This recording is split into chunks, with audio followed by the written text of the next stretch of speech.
தடைநியூஸ் நேயர்களே வணக்கம். நான் உங்கள் தடயம் பாபு. பிஆர் பாண்டியன் அவர் யாருன்னா தமிழக காவேரி விவசாயிகள் சங்கத்தினுடைய பொதுச் செயலாளர், ஒருங்கிணைந்த விவசாயிகள் சங்கத்தினுடைய ஒருங்கிணைப்பாளர் பிஆர் பாண்டியன். ஆகச் சிறந்த விவசாயிகளினுடைய போராளி. விவசாயம் சார்ந்த பிரச்சனைகளுக்காக சுயநலம் பார்க்காமல் பொதுநலத்தோடு போராடக்கூடிய ஒரு தலைவர் தான் பிஆர் பாண்டியன். இன்றைக்கு பிஆர் பாண்டியன் எங்கே இருக்கிறார்?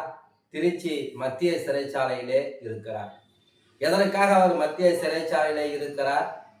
திருவாரூர் மாவட்டம் விக்கிரபாண்டிபுரம் கிராமத்தில் 2015ஆம் ஆண்டு ஓஎன்ஜிசி நிறுவனம் சார்பில் விவசாயிகளையும் விவசாய நிலத்தையும் அளிக்கின்ற வகையிலே செயல்பட்ட ஆழ்துளாய் கிணறு அமைத்து கச்சா எண்ணெய் எடுப்பதற்காக ஒரு திட்டத்தை அன்றைக்கு இருந்த மத்திய அரசு ஆதரவோடு கொண்டு வந்து செயல்படுத்தினார்கள். இந்த திட்டம் வந்தால் விவசாயம் பாதிக்கும், விவசாயிகள் பாதிப்பார்கள், டெல்டா மாவட்டங்கள் பால்படுத்தப்படும், பாழாய் போகும். ஏற்கனவே தவித்து கொண்டிருந்த விவசாயிகள், தத்தளித்து கொண்டிருந்த விவசாயிகள் மழை காலங்களில் தவித்து போய் ஒருவேளை சோற்றுக்காக கையேந்தக்கூடிய நிலையும் அன்றைக்கு இருந்தது. அதை போல ஒரு நிலை மீண்டும் ஏற்படும். ஆகவே எங்களுடைய டெல்டா மாவட்டத்தில் இந்த ஓஎன்ஜிசி நிறுவனம் சார்பில் அந்த கச்சா எண்ணெய் எடுக்கின்ற திட்டம் அறவே கூடாது, அது இந்த நாட்டை விட்டே அப்புறப்படுத்தப்பட வேண்டும் என்று விவசாயம் சார்ந்த விலை மதிக்க முடியாத ஒரு கோரிக்கைக்காக அன்றைக்கு 2015ஆம் ஆண்டு விக்கிரபாண்டிபுரம் கிராமத்திலே போராடியவர் தான் பிஆர் பாண்டியன். அன்றைக்கு இருந்த ஊராட்சி மன்ற தலைவர் செல்வராஜ் உள்ளிட்ட 22 பேர் அந்த போராட்டத்திலே நூற்றுக்கணக்கான விவசாயிகள் கலந்து கொண்ட போராட்டம்.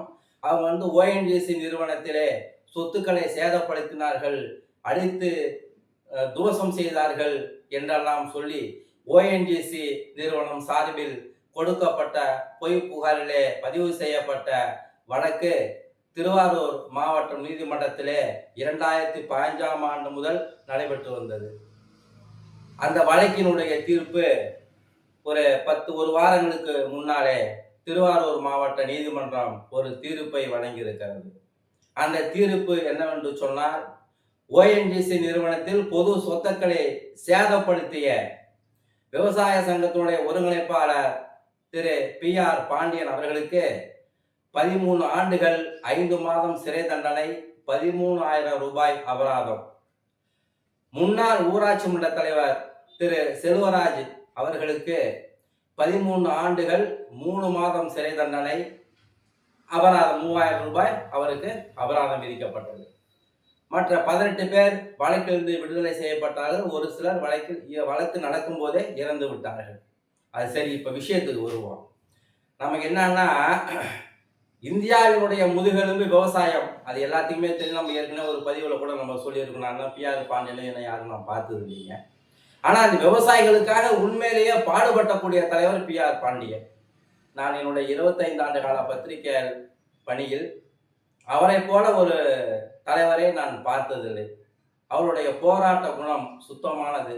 அந்த விவசாயிகளுக்காக அவர் போராடிய, கொள்கைக்காக போராடியது மாசற்ற அவருடைய போராட்டம் இன்றைக்கு நாடும் நாட்டு மக்களும் நன்கு அறிவார்கள். ஆனால் என்ன செய்ய, சென்னையிலே விவசாய சங்க நிர்வாகிகள் போராட்டம் நடத்தினார்கள். அந்த போராட்டம் நடத்திய செய்தி சென்னையை தாண்டி பிற மாவட்டங்களுக்கு வரவில்லை. மன்னார்குடியிலே போராட்டம் நடத்தினார்கள் திருப்பதி வாண்டையார் தலைமையில். அந்த போராட்ட செய்தி திருவாரூர் மாவட்டத்தை தாண்டி மற்ற மாவட்டங்களுக்கு செல்லவில்லை. நாடு முழுக்க பல இடங்களிலே விவசாய சங்க நிர்வாகிகள் போராட்டம் நடத்தினார்கள். மத்திய அரசே, மாநில அரசே பிஆர் பாண்டியன் உள்ளிட்ட அந்த செல்வராஜ் உள்ளிட்ட அந்த 2 பேரையும் விடுதலை செய்ய வேண்டும், அவர்களை விடுதலை செய்வதற்கு முயற்சியிலே நீங்கள் ஈடுபட வேண்டும் என்று போராடினார்கள். இந்த வழக்கு என்பது பிற்காலத்தில் ஓஎன்ஜிசி நிறுவனம் மாத்திரமல்லைங்க, எந்த நிறுவனம் விவசாயிகளை பாதிக்கிற திட்டங்களை கொண்டு வந்தாலும் அதை எதிர்த்து எந்த விவசாயிகளும் விவசாய சங்கமும் போராடினாலும் உங்களுக்கும் இதே நிலைதான் ஏற்படும் என்று எச்சரிக்கை விதமாக இன்றைக்கு ஓஎன்ஜிசி நிறுவனம் இந்த கையில் எடுத்திருக்கிறோம். இது சரியா என்பதை நாட்டு மக்கள் நன்கு புரிந்து கொள்ள வேண்டும். நாங்களும் விவசாயிகள் தான் என்று பச்சை துண்டு போட்டுக்கொண்டு பந்தா காட்டினால் போதாது. நானும் டெல்டா மாவட்டத்துக்காரன் தான் என்று மாண்புமிகு முதலமைச்சர் சொல்லுகிறார். மாண்புமிகு தமிழ்நாடு முதலமைச்சர் அவர்களே, நீங்கள் மத்திய அரசில் பேசுவீர்களோ, ஆளுநரிடத்தில் பேசுவீர்களோ, அல்லது ஓஎன்ஜிசி நிறுவனத்திடத்தில் பேசுவீர்களோ, ஏதோ ஒரு முயற்சி எடுத்து இன்றைக்கு விவசாயிகளுக்காக போராடிய திரு PR பாண்டியன், முன்னாள் ஊராட்சி மன்ற தலைவர் திரு செல்வராஜ் ஆகியோர் திருச்சி மத்திய சிறையில் இன்றைக்கு இருந்து கொண்டிருக்கிறார்கள். அவர்களுடைய தீர்ப்பை எதிர்த்து சென்னை உயர்நீதிமன்றத்தில் மேல்முறையீடு செய்திருக்கிறார்கள். மேல்முறையீடு செய்வது ஒரு பக்கம் இருக்கட்டும், அது நீதிமன்றத்தினுடைய நடைமுறை, அதற்குள் நாங்கள் செல்ல விரும்பவில்லை. ஆனால் இந்த விவசாயிகளுக்காக போராடி அவன் உள்ள இருக்கலாமா? மொழிப்போர் தியாகிகளை பாராட்டுகிற திமுக, அவர்களுக்கு உதவித்தொகை வழங்குகிற திமுக, பல தமிழறிஞர்களுக்கு விருதுகளையும் பட்டங்களையும் கொடுக்கிற திமுக, அவர்களுக்கு பொற்களிகளை வழங்கி கொண்டாடுகிற திமுக, பாரதியாருடைய புத்தகங்களை நாட்டுடைமையாக்கப்பட்டு அவன் குடும்பத்தை சேர்ந்த வாரிசுகளுக்கு பணங்களை அள்ளி வீசுகிற திமுக, இந்த விவசாயிகளுக்காக போராடிய PR பாண்டியனை சிறையில் வாட விடலாமா? சிறையில் வாட விடலாமா? எனவே இந்த விவசாய சங்க நிர்வாகிகளை இப்ப டிசம்பர் 16ஆம் தேதி தமிழக ஆளுநரையும் மற்ற நிர்வாகிகளையும் சந்திக்க இருக்கிறார்கள். எப்படியாவது PR பாண்டியனை விடுதலை செய்யுங்கள் என்று கேட்க இருக்கிறார்கள். அதை ஒட்டி டிசம்பர் 23ஆம் தேதி நாடு முழுவதும் அவர்கள் விவசாய சங்க போராட்டங்களை நடத்த இருக்கிறார்கள். PR பாண்டியனை விடுதலை செய்ய வேண்டும், செல்வராஜை விடுதலை செய்ய வேண்டும், எங்களுக்காக போராடிய தலைவனை சிறையிலே தள்ளுவது நியாயமா தமிழக அரசே என்ற கேள்வியோடு, எங்களுக்காக போராடிய தலைவர்களை சிறையிலே தள்ளுவது நியாயமா மத்திய அரசே என்ற கோரிக்கையோடு அவர்கள் வீதியிலே இறங்க இருக்கிறார்கள். டிசம்பர் 23இல் நாட்டின் முதுகெலும்பான விவசாயத்தையும் விவசாயிகளையும் காப்பாற்றுகிற முயற்சியிலே ஈடுபட்டு இன்றைக்கு திருச்சி மத்திய சிறையிலே வாடுவது இந்த நாட்டிற்கு மிகப்பெரிய அவமானமாக நாங்கள் கருதுகிறோம்.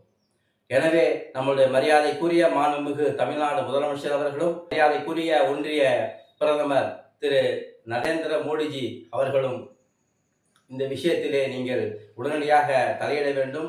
திருச்சி மத்திய சிறையிலே வாடிக்கொண்டிருக்கிற அந்த இருவரும் விவசாய தலைவர்களை, தியாகிகளை உடனடியாக நீங்கள் விடுதலை செய்ய நடவடிக்கைகள் எடுக்க வேண்டும். விவசாயிகள் வீதியில் நின்று விவசாய சங்க தலைவரை வெளியே விடுங்கள், விடுதலை செய்யுங்கள் என்று போராடினால் இந்த நாட்டிற்கு மிகப்பெரிய அவமானமாகத்தான் போய் முடியும். ஆகவே டிசம்பர் 23இல் விவசாயிகள் ரோட்டில் இறங்கி போராடுவதற்கு முன்னால் மத்திய மாநில அரசுகள் இந்த விஷயத்திலே தலையிட வேண்டும், அவர்களை உடனடியாக விடுதலை செய்ய வேண்டும் என்பது எங்கள் கோரிக்கை மாத்திரமல்ல, ஒட்டுமொத்த விவசாயிகளின் விவசாய சங்கத்தின் கோரிக்கை.